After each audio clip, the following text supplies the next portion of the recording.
और माताएं बहनें वीर तेजाजी महाराज के जयकारे के साथ हिंदुस्तान की सत्ता को चुनौती दे रही थी कि देश के अंदर अगर सरकार पे आप लोग बैठे हो तो वजह हम लोग हैं, हम किसान हैं, हम जवान हैं, जिनकी वजह से ये बड़े बड़े तक हिल गए थे। ये संदेश आपने सीकर की धरती से दिया था। आज मुझे खुशी इस बात की है कि आज आपने इस कार्यक्रम को तो मुझे आमंत्रित किया और मुझे पूरा भरोसा है कि शेखावाटी का जवान जो ठान लेता है वो करके ही दम लेता है। जब मैं विचित्रालय के अंदर राजनीति करता था तब शेखावाटी के किसान के बेटों ने हनुमान बेनीवाल का हमेशा साथ दिया और अब वो जो किसान के बेटे अलग अलग फील्ड में होंगे, देश के हर कोने के अंदर, कई अच्छी नौकरियों में, कई बिजनेस में, तो कई देश सेवा की रक्षा करते हुए मिलिट्री के अंदर बड़े पदों पे होंगे। वो निश्चित रूप से अपने आप को गौरवान्वित महसूस कर रहे थे कि हमने हनुमान बेनीवाल को मजबूत किया, जो आज कौम और किसान के लिए पूरे देश के अंदर एक ताकत बढ़ के खड़ा है। किसान कौम का जयकारा लगा है। भाइयों, जब तीनों कृषि बिल देश के अंदर आए थे तब सत्ता को ठोकर हर कोई नहीं मारता। यह तो वीर तेजाजी महाराज ने अपने प्राण न्यौछावर करके गुजरी की गायें बचाई, अपना वचन निभाया। हनुमान बेनीवाल ने किसान कौम के खातिर अपना मंत्री पद छोड़ा और दिल्ली जयपुर का हाईवे जाम करके 70 दिन सड़क पे बैठ के देश में संदेश दिया, मेरी पार्टी जवान और किसान की पार्टी है। जिस दिन किसान तकलीफ में होगा, जवान तकलीफ होगा, तो सत्ता को ठोकर मार के अपने भाइयों की रखवाली के लिए सड़क पे बैठूंगा। ये संदेश मैंने दिया था। अभी जब अग्निपथ योजना आई, जब देश के किसान के बेटे कहने लगे हनुमान जी आर्मी को ठेके पे दे दिया, फौज को संविदा पे दे दिया, उस वक्त देश के किसानों के बेटे आगे नहीं आए जो एमपी और एमएलए। एक व्यक्ति लड़ाई करने के लिए आगे आया, उसने हुंकार भरी कि अग्निपथ वापस लेना पड़ेगा, ठेके में जो सेना को दे रहे हो ये गलत है, हमारी पुरानी सेना भर्तियां बहाल करो। और इसको लेके जोधपुर में 2 लाख जवानों की अगर रैली करके मोदी को चेतावनी दी, वो नागौर के आपके लाल, शेखावाटी के आपके भाई और तेजा भक्त हनुमान बेनीवाल ने दिल्ली की सरकार को चुनौती दी कि ये सेना भर्ती जो संविदा पे आप दे रहे हो, अग्निपथ योजना है, इसको वापस दें। क्योंकि मेरी पार्टी जवान और किसान के नारे के साथ और जवान और किसान की पार्टी है, ये दोनों काम आप लोगों के लिए किए। और आज भी जब लंपी की बीमारी यहाँ फैली हुई है, मैं तेजाजी महाराज से अरदास करना चाहूंगा कि जिस तरह गायें दम तोड़ रही है, सबसे पहले लंपी का मामला भी लोकसभा के अंदर उठाया, सांसदों 25 है राजस्थान के अंदर, खाटू श्याम जी के अंदर जब त्रासदी होती है कोई नहीं बोलता है, एक ही एमपी बोलता है, हनुमान बेनीवाल है, जो व्यवस्था को बदलने की बात करता है। लंपी की बीमारी से जो हमारी गौ माता दम तोड़ रही है, मैं कहना चाहूंगा उन नेताओं को जो गाय के नाम पे हमेशा वोट मांगते रहे, जब गाय खत्म ही हो जाएगी तो वोट किसके नाम पे मांगोगे।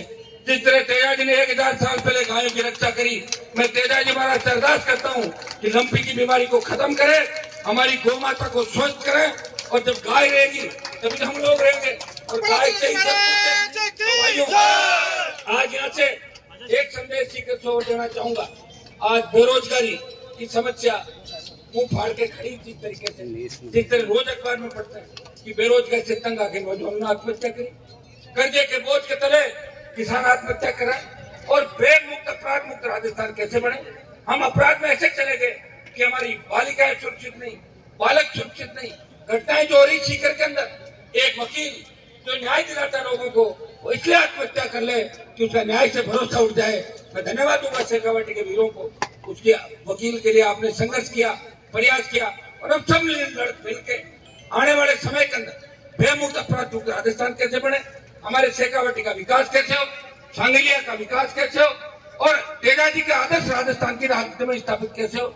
मैं एक विश्वास आपको दिलाता हूँ, आज कोई राजनीतिक बात करने यहाँ पे नहीं आया, मैं सिर्फ आपको अपनी वीरता याद दिलाने के लिए आया हूँ।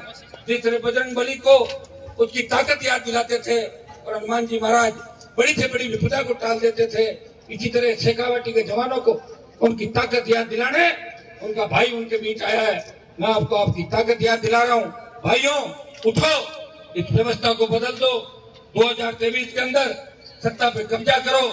किसानों की इतनी बड़ी आबादी राजस्थान के अंदर है, लेकिन हमें हाथ फैलाने पड़ते हैं। फ्री बिजली की लिए सड़कों में बैठा रहना पड़ता है। कोई भी विचार बढ़ जाता है, लेकिन हमारा कोई धनी जोरी नहीं, झूठे मुकदमे के अंदर फंसा देते हैं। थाने तहसील में जाओ तो तहसीलदार थानेदार ऐसे बात करेगा जैसे वो कोई लोकतांत्रिक तरीके से चुना है। जो आपके टैक्स से नौकरी के अंदर बैठे हैं वो आप पे दादागिरी कर रहे हैं। अंग्रेजों की व्यवस्था को मिटाना है और इसका आगाज शेखावटी की धरती से आप लोगों को करना है। आप लोगों ने बड़ा आशीर्वाद मुझे दिया, सीकर के अंदर रैली करी थी, पूरे देश के अंदर उसकी गूंज थी और शेखावटी के जवान हमेशा हनुमान बेनीवाल को अपने भाई के रूप में देखते हैं। मैं इतना ही विश्वास दिलाता हूँ कि शेखावटी के तमाम मुद्दे, फ्री बिजली की लिए सड़कों में बैठा रहना पड़ता है। कोई भी विचार बढ़ जाता है, लेकिन हमारा कोई धनी जोरी नहीं, झूठे मुकदमे के अंदर फंसा देते हैं। थाने तहसील में जाओ तो तहसीलदार थानेदार ऐसे बात करेगा जैसे वो कोई लोकतांत्रिक तरीके से चुना है।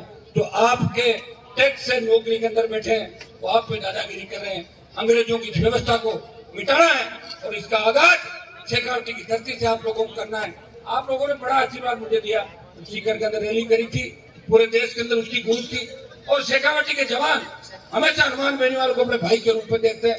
मैं इतना ही विश्वास दिलाता हूँ कि शेखावटी के तमाम मुद्दे, तमाम आपकी जो व्यवस्थाएं, तमाम जो आपके विकास के जो अधूरे सपने, इनको पूरा करने के लिए हम मिलकर लड़ेंगे। कर्ज मुक्त किसान, फ्री बिजली, टोल मुक्त राजस्थान, भय मुक्त भ्रष्टाचार मुक्त राजस्थान और मजबूत लोकायुक्त राजस्थान के अंदर बने और हम सब आपस में भाईचारे के साथ चले।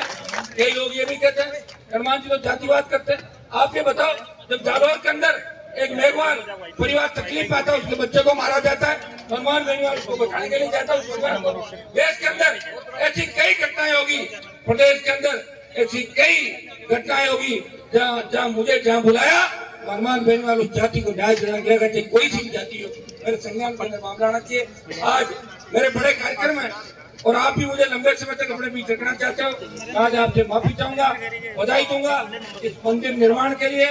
सारी मंदिर की जो विकास समिति है, इनको भी एक संदेश आगे देके जाऊंगा कि हमारे लोग किसी कार्यक्रम की शुरुआत तो कर देते हैं, लेकिन लंबे समय तक साथ कम रहते हैं।